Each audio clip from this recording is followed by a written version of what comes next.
RSS என்பது பிராமண சேவக் சுயசேவக் சங், உண்மையில் அது BSS. இது சூத்திர இந்துக்களுக்கு தெரியவில்லை. ராமராஜ்யம் என்பது சம்புகனை வதம் செய்தது. சம்புகன் யார்? சூத்திரன். ஏன் ராமன் அவனை கொன்றான்? அவன் மரக்கிளையிலே தலைகீழாக தொங்கிக் கொண்டு தவம் இருந்தானாம். இந்த செய்தியை யார் சொன்னது? ஒரு பிராமணன் போய் சொல்லுகிறான். யாரை பார்த்து சொல்லுகிறான்? ராமனை பார்த்து சொல்லுகிறான். ராமன் பிராமணன் இல்லை, சத்திரியன், நாட்டை ஆளக்கூடிய சத்திரிய இந்து. ஒரு பிராமணன் செத்து போன குழந்தையை தூக்கி கொண்டு ஓடுகிறான். ராமா, உன் ஆட்சியில் அநீதி நடக்கிறது, குலதர்மம் மீறப்பட்டிருக்கிறது, எவனோ குலதர்மத்தை மீறி செயல்பட்டதனால் என் பிள்ளை செத்து விட்டது என்கிறான். உடனே ராமன் வாளை உருவிக்கொண்டு காட்டுக்கு செல்லுகிறான்.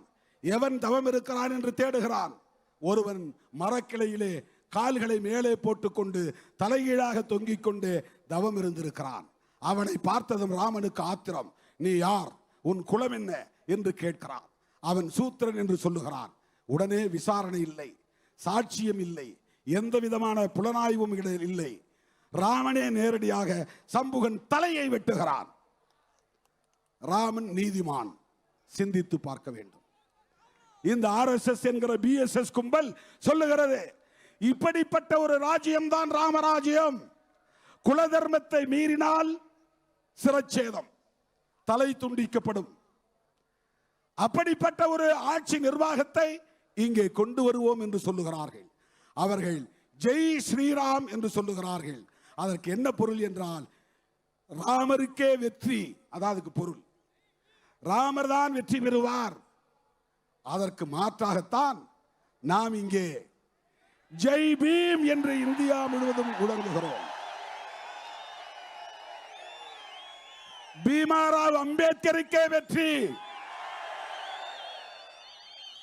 அதற்கு மாற்றாகத்தான் சிறுபான்மையினர் அல்லாஹு அக்பர் என்று சொல்லுகிறார்கள்.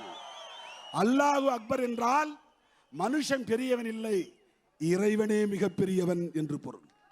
அல்லாஹு அக்பர் என்றால் இறைவனே மிகப்பெரியவன்.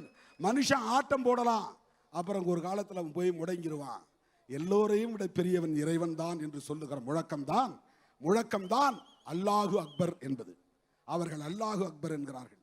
நான் இந்த மேடையில் சொல்லுகிறேன், நீ ஜெய் ஸ்ரீராம் என்று சொல்லுவது மக்களை ஏமாற்றுகிற முழக்கம். அதற்கு மாற்றாக சொல்லுகிறோம், ஜெய் டெமோக்ரசி, ஜெய் டெமோக்ரசி. அதுதான் வெல்லும் ஜனநாயகம். ஜெய் டெமோக்ரசி என்பதுதான் வெல்லும் ஜனநாயகம் என்கிற தலைப்பு. பாதகம் செய்பவரை கண்டால் நாம் பயங்கொள்ளலாகாது பாப்பா, மோதி மிதித்து விடு பாப்பா, அவர் முகத்தில் உமிழ்ந்து விடு பாப்பா. அண்மை செய்திகளை உடனுக்குடன் தெரிந்து கொள்ள இணைந்திருங்கள் இயம்நாடு தொலைக்காட்சியுடன்.